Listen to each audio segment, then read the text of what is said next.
Ao tentar construir soluções com IA, você vai perceber duas coisas logo de cara. A primeira é que LLMs são ferramentas incrivelmente poderosas. E a segunda é que elas são incrivelmente frágeis. Nesse vídeo eu vou te mostrar por que engenharia de contexto não é hype, vou te mostrar a importância dela e vou te mostrar também um pequeno exemplo que eu criei aqui para esse vídeo, usando Python, LangGraph e tudo mais. Então, bora pro vídeo. Para manter a tradição aqui, vamos tentar achar um denominador comum na definição. Você pode ouvir diferentes definições, tá? Eu achei esse blog aqui, e aí tem um monte de fonte, você pode consultar, não vai ter nunca uma definição universal, completa, até porque esse termo é novo e você vai entender o que é esse termo a partir de agora. Então vamos lá. Engenharia de contexto é a construção de sistemas dinâmicos para fornecer as informações e ferramentas certas no formato certo para que uma LLM possa realizar uma tarefa de forma plausível. Se você já está atento aqui nos meus vídeos do canal, se você já está criando as suas soluções, você percebeu que o meu canal aqui é basicamente sobre engenharia de contexto. E o que a gente está fazendo aí nos últimos 2 anos é exatamente engenharia de contexto. A questão é que não tinha um nome para o que a gente está fazendo. E é o que eu defendo aqui nesse canal. E é um dos motivos de eu ter aparecido aqui na internet, começado a falar desse assunto. Que, apesar de LLMs serem ferramentas maravilhosas, é um material maravilhoso, cada dia que a gente trabalha um pouquinho, a gente descobre certas coisas, ele também tem fraquezas. E é exatamente para cobrir essas fraquezas, ou melhor, para extrair o melhor das LLMs, é que a engenharia de contexto entra em jogo. Ronald, então a engenharia de prompt não vale nada? Continua valendo, cara. A engenharia de prompt vale muito, só que agora a gente constrói sistemas maiores que não são mais chatbots. A era do chatbot ficou para trás e nem mesmo lá o OpenAI, o ChatGPT, quando a gente entra lá, não é mais um chatbot. Ele tem acesso à ferramenta, a memória é sofisticada, etc, etc. E se você ainda pensa que OpenAI, ChatGPT, qualquer uma dessas ferramentas são apenas chatbots, isso ficou lá, sei lá, 1 ano atrás. Obviamente, tudo parece muito rápido, né? Essa nossa área começou há mais ou menos 2 anos e meio atrás e tudo move muito rápido. Mas agora a gente está na era da engenharia de contexto e digamos que a engenharia de prompt está inclusa nesse pacote aí, tá bom? Então vamos continuar com a leitura aqui. Na maioria das vezes, quando um agente não tem um desempenho confiável, a causa subjacente é que o contexto, as instruções e as ferramentas apropriadas não foram comunicados ao modelo. É exatamente o que eu falo, caras. Se você não tem controle do seu fluxo, se você não consegue fazer com que a LLM funcione de uma maneira específica, o seu agente vai ser ruim. É o que eu tenho falado aqui constantemente. Então isso só vem provar, né, que quem está apostando em construir software, isso aqui é um software, a gente está construindo um software, de maneira que a parte que é determinística, você controlar, e a parte que é probabilística, você ajudar a trazer as chances de melhores resultados para o seu lado, você vai ter bons resultados. Se você confiar na LLM, jogar tudo lá e esperar que ela responda de maneira mágica, o que você vai ter é que você está rolando uma roleta que, inevitavelmente, uma hora vai jogar contra você, tá? As aplicações de LLM estão evoluindo de prompts únicos para sistemas agênticos mais complexos e dinâmicos. Assim, a engenharia de contexto está se tornando a habilidade mais importante para que o engenheiro de IA possa desenvolver. Tudo que eu tenho feito aí nos últimos 2 anos tem sido basicamente engenharia de contexto. E por que a gente faz isso? Qual é o problema da LLM? Se você ainda não sentiu isso na pele, o que eu acho estranho, porque se você, sei lá, for lá no Cursor ou no Cloud ou qualquer lugar e tentar fazer um código lá, sei lá, você vai fazer a primeira interação, vai maneiro, a segunda vai maneiro, lá para a terceira, a quarta, a coisa começa a degradar, correto? Você já percebeu isso, todo mundo percebe isso. Isso tem um motivo. E tem estudos que comprovam isso, e a gente vai vê-los agora, tá? Esse estudo aqui diz o seguinte, modelos de linguagem pode se distrair com contextos irrelevantes. Então, vamos imaginar que a gente está fazendo lá um código e a gente pediu para ele alterar um botão lá no site, e agora a gente quer que ele faça uma outra função em outro componente lá do TypeScript, sei lá. Pode ser que ele se perca ali e a eficiência do seu curso caia e você reclama, meu Deus, ele é burro. Na verdade, é uma limitação natural da LLM, e isso já é sabido. Você vê aqui que esse artigo é de 2023, não é uma novidade, né? Então, vamos para o próximo aqui. Existe um benchmark chamado NoLima, tá? Que ele tenta avaliar a qualidade dos modelos em janelas de contexto maiores ao longo do tempo. E você vê aqui que interessante que quanto mais vai aumentando o contexto, né, as coisas dentro da janela de contexto do modelo, mais o modelo degrada na questão da performance. Ronald, o que é janela de contexto? Eu não falei isso, né? Então, um erro meu. Janela de contexto é tudo que você consegue botar para que a LLM veja, tá? Esse contexto ele é limitado por um tamanho e a gente precisa botar coisas que caibam nele. Se você tentar botar coisas maiores do que cabe nessa janela de contexto, você não vai conseguir usar a LLM. Então, não só a gente precisa botar uma certa quantidade de informação que caiba lá, como a gente tem que botar a informação ótima, como a gente vê aqui. Não adianta a gente tacar lá e falar assim, a janela de contexto é grande, vou tacar a informação lá e seja o que Deus quiser. Você vê claramente que a performance se deteriora ao longo do tempo, como também a gente já sabe que se você botar um monte de informação irrelevante na sua janela de contexto, a tendência é que a sua LLM fique distraída com tanta informação e a performance vai degradando, tá? Terceira coisa aqui que é interessante é essa pesquisa chamada Needle in the Haystack. Seria agulha no palheiro. E basicamente o que eles notaram é que a informação tende a ficar perdida em determinado momento quando a janela de contexto vai aumentando, tá? Então, mais do que nunca, é importante a gente fazer com que a LLM veja não só o prompt que a gente faz, prompt ainda é muito importante, mas o que mais a gente dá para a LLM hoje? Por exemplo, eu já mostrei aqui no meu canal, né, um sistema de RAG. Deixa eu ver se vai funcionar, tá? E por que eu bati tanto nessa tecla aqui de RAG? Se você não viu esse vídeo de RAG, eu recomendo que você veja, porque aqui, sei lá, metade do vídeo é engenharia de contexto, tá? O que a gente fez aqui ao longo desse vídeo, o que eu vim explicando para vocês? Até essa parte aqui do R, tá? Antes da gente começar a gerar a resposta. O que eu estava fazendo? Era me preocupando explicitamente, gastando muito tempo e energia com o que vai ser recuperado no meu banco de dados e o que vai ser mostrado para a minha LLM. O que a minha LLM precisa ter para funcionar perfeitamente? Ela precisa ter um bom prompt, ou seja, ela precisa ter instruções claras do que ela precisa fazer, qual tipo de resposta ela precisa dar, etc, etc. Mas ela precisa de um bom dado, tá? A gente está lidando com aquele paradigma do lixo entra, lixo sai, tá? A gente pode pensar dessa maneira aqui. E o nosso trabalho, construindo soluções, é garantir que ela veja a melhor informação possível, tá? Para que o resultado seja o mais... a gente consiga reproduzir o melhor resultado na maioria das vezes. Lembrando, a gente está lidando com uma ferramenta probabilística. A gente não tem controle de tudo o que acontece nela. O que a gente pode fazer é influenciar positivamente a saída dela. E é isso que eu prego aqui no canal o tempo inteiro. Caras, tem um jeito melhor de a gente fazer. A gente consegue pegar essa informação e, de repente, trabalhar nela um pouquinho. Então, é isso que eu estou mostrando aqui para vocês. Então, se você não viu esse vídeo do RAG, recomendo fortemente. E a gente se ocupa bastante desse cara aqui. Só que na RAG aqui desse vídeo tem um detalhe, que é o seguinte. A gente recuperou um documento, né? Um documento grandão, tal. E ele é jogado tudo na janela de contexto. Então, minha janela de contexto começa a crescer. Lá para a quinta conversa, pode ser que essa janela de contexto esteja estourando, né? E aí pode ser que eu comece a perder eficiência. Não só isso, meu custo começa a aumentar, porque a gente paga por token no final das contas. O outro vídeo que eu tenho aqui, eu falei de memória semântica. Se você não viu, também recomendo você ver. O que é memória semântica? Por que ela é importante? Por que ela existe? Geralmente, em soluções de chatbot, né? Aquele agente do WhatsApp tradicional, que todo mundo conhece, o que você faz?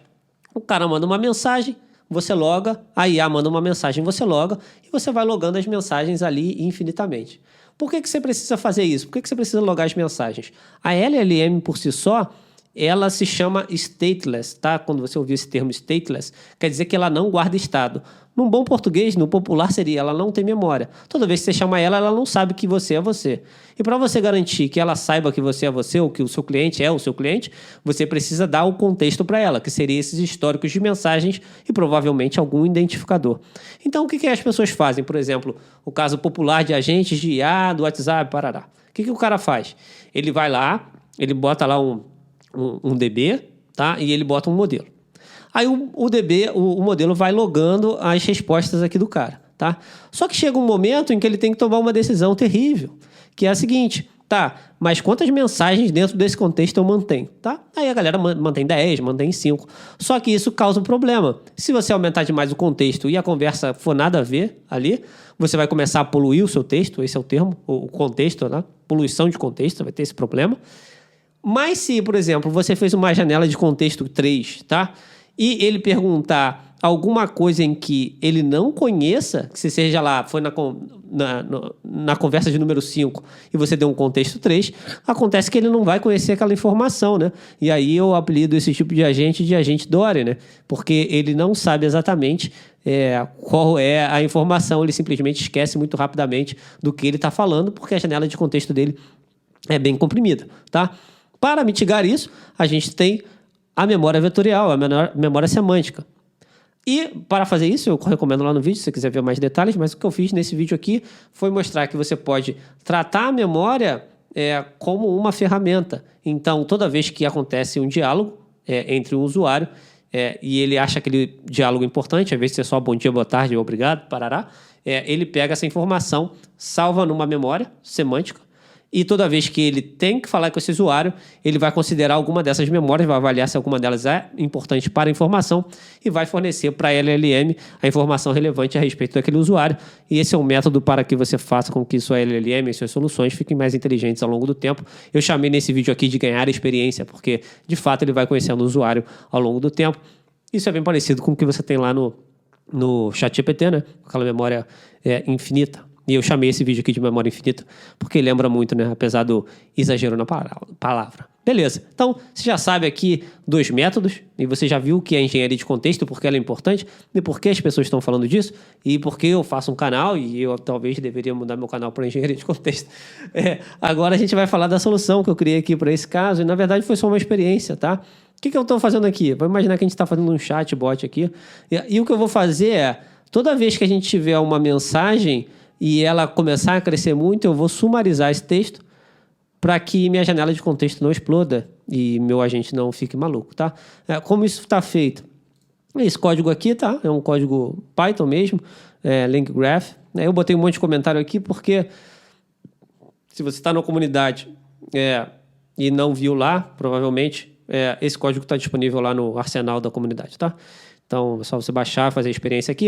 É um código experimental, mas é legal para a gente brincar e sentir o terreno. O que eu estou fazendo aqui de experimental é usando esse nó aqui que eles fornecem. É um nó que eu nunca tinha usado, então eu estou usando aqui para ver que é um nó que promete sumarização.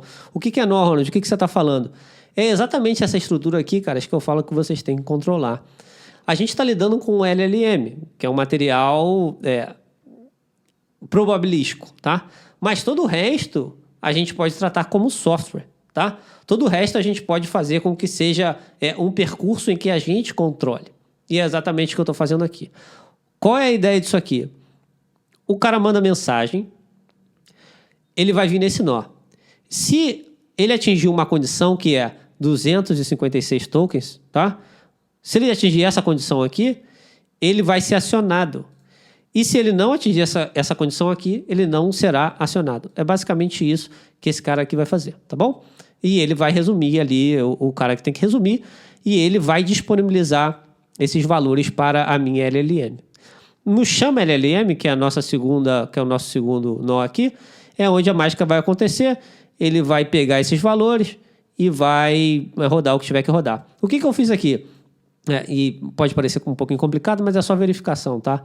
Eu verifico se existe algum sumário, eu verifico se existe alguma mensagem do usuário, e quando existe sumário e mensagem do usuário, o que eu faço é dar ambas para a minha LLM aqui no final, e ela me dá a resposta, tá? Então eu tenho aqui um prompt, um contexto específico, e no final aqui eu dou o meu prompt, dou tudo para ele e falo assim, cara, se você tiver uma mensagem do usuário pedindo uma coisa, mais o contexto, que seria os históricos das conversas, leve em conta apenas esse histórico da conversa para você dar a resposta, tá? Então essa foi a experiência que eu criei aqui, e você vê que a definição do grafo é algo muito simples, não tem muito mistério, beleza? Então, essa belezinha que saiu aqui.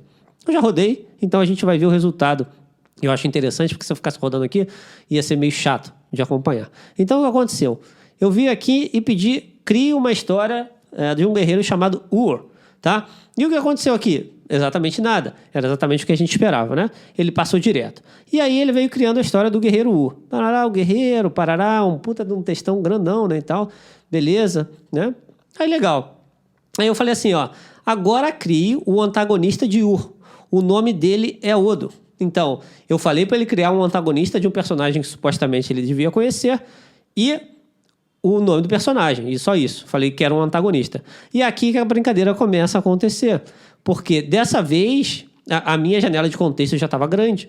Então, ele entrou no sumário e ficou. E aí você pode ver que ele criou um sumário aqui lá da minha primeira conversa, lá da minha primeira mensagem que eu pedi para ele criar. E você vê que ele condensou a história do nosso guerreiro Ur em uma história menorzinha. E aqui a gente vê quais mensagens ele usou para condensar, tá? E aí, eu vim de novo, e aí ele veio e criou a resposta, né? Com certeza aqui está a história do Odo Barará.